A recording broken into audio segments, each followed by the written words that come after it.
जय हिंद साथियों, मैं जाबिर शेख और एक बार फिर आप लोगों के सामने।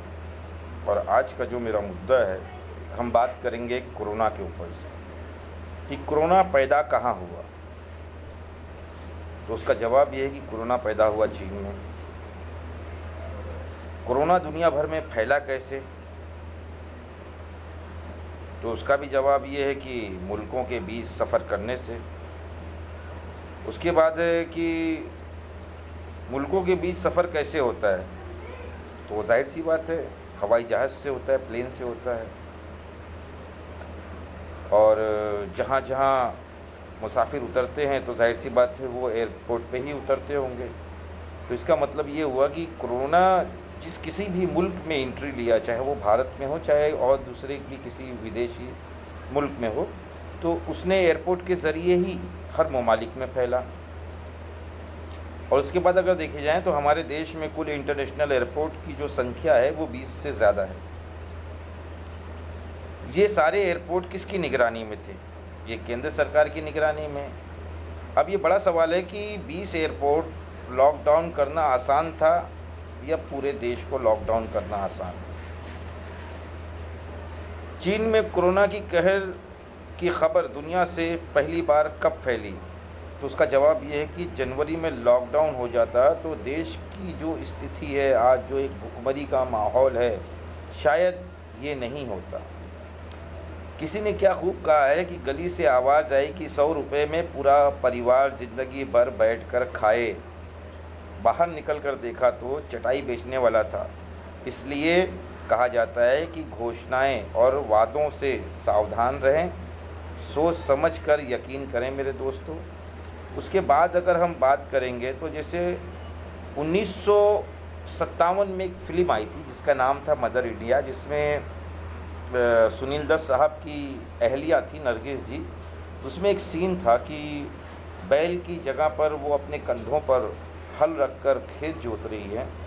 और वही ठीक 2020 के अंदर हमने देखा सोशल मीडिया पे एक बहुत ज़्यादा एक वायरल हो रहा था वीडियो कि जिसके अंदर एक तरफ बैल है, एक तरफ बच्चा है और उस बैलगाड़ी पर उसकी माँ बाप हैं कि हज़ारों किलोमीटर का रन वो बैलगाड़ी पर बैठ के तय कर रहा है, यानी बैल और इंसान दोनों बराबर हो गए। उसके बाद अगर देखें तो पूरी दुनिया में लॉकडाउन है। भारत को छोड़कर किसी भी देश में मज़दूर, औरत, बूढ़े, बच्चे हाईवे पर तड़प कर मरते हुए नहीं देखे गए। ये सिर्फ कहाँ दिख रहा है? हमारे देश भारत में। उसके बाद अगर आप देखें तो जैसे ये कहा जाता है कि बहुत से लोग कहते हैं कि ये है, वो है, ऐसा है, वैसा है, लेकिन कौन कहता है कि परमात्मा नज़र नहीं आता? एक वही नज़र आता है जब कोई नज़र नहीं आता। और उसी पर एक शेर है कि फ़कीर की भूख सिर्फ़ उसकी जान को खा जाती है, लेकिन बादशाह की भूख, बादशाह यानी जो राजकरण करने वाले लोग हैं, सत्ता का नशा जो है वो मुल्क और मुल्क की आबादी दोनों को खा जाता है। धर्म का धंधा क्या कहा इन्होंने कि धर्म का धंधा पूरे देश उसमें अंधा था। कोरोना की एंट्री हुई तो पता चला कि आधा देश तो भूखा और आधा देश नंगा था।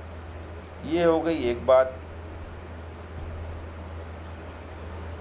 आज जैसे हमारे देश की जो स्थिति है, जो हालात हैं, आप देख रहे हैं कि लोगों को किस तरह से पीड़ित किया जा रहा है, मारा जा रहा है, पीटा जा रहा है। जो लोग अपने घर वापसी कर रहे हैं उनके ऊपर अत्याचार किया जा रहा है। आए दिन हम देखें तो ये राजकरण करने वाले कुछ भी उटपटांग घोषणाएं करते हैं, कुछ भी उटपटांग आंकड़े बताते हैं कि हमने इतने लाख को राशन दे दिया, हमने इतने को ये दे दिया। और कहीं तो ये घोषणा करते हैं कि हर परिवार को एक महीने का 5 किलो चावल, 5 किलो गेहूँ। तो मैं उन लोगों से कहना चाहता हूँ, 1 महीना तो दूर की बात है, तुम अपने घर के अंदर उतना करे राशन लेके चला के तो दिखाओ जो घोषणाएं की जा रही है। तो मेरे देशवासियों, अभी भी जागरूक हो जाएं। और सबसे अहम बात जो आप लोगों से ये है कि आज कोरोना की इस महामारी के अंदर जिस तरीके से जिससे जो हो सक रहा है वो कर रहा है, तो आप लोगों का भी ये कर्तव्य बनता है कि जो लोग बाहर से आ रहे हैं उनके ऊपर आप निगाह रखें, उनके ऊपर आप नज़र रखें। नज़दीकी स्वास्थ्य केंद्र को या पुलिस कंट्रोल रूम को उसकी सूचना दें और उन लोगों पर ये ध्यान रखें कि वो अपने घरों से कम 21 दिन तक बाहर ना निकलें, होम क्वारंटाइन करके रहें, अपने कमरों में रहें।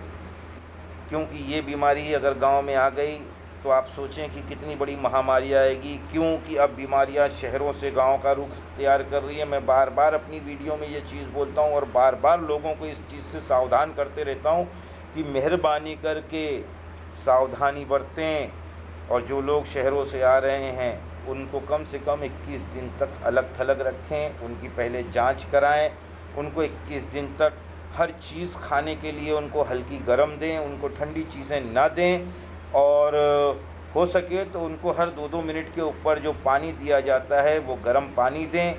और जैसा कि ये कहा गया है कि कोरोना के कुछ लक्षण जो है, मैं आपको बता दूं कि कोरोना के लक्षण क्या है कि आदमी पहले तो नहीं समझ पाता, लेकिन उसके कुछ ऐसे लक्षण हैं जो मैं आपको बता दूं तो हो सकता है कि आप एहतियात बरतें। कि 1 से 3 दिन तक बुखार, गले में दर्द, चौथे दिन बुखार, गले में दर्द, सिर दर्द, दस्त लगना, आवाज़ में भारीपन होना, 5वें दिन थकान और मांसपेशियों में दर्द, 6ठे दिन हल्का बुखार, उल्टी, दस्त, सर दर्द, सांस में तकलीफ़, गीली सूखी खांसी, 7वें दिन तेज़ बुखार, उल्टी, दस्त, शरीर में दर्द, तेज़ बुखार, 8वें दिन सांसों में तकलीफ़, बुखार में बढ़ोतरी।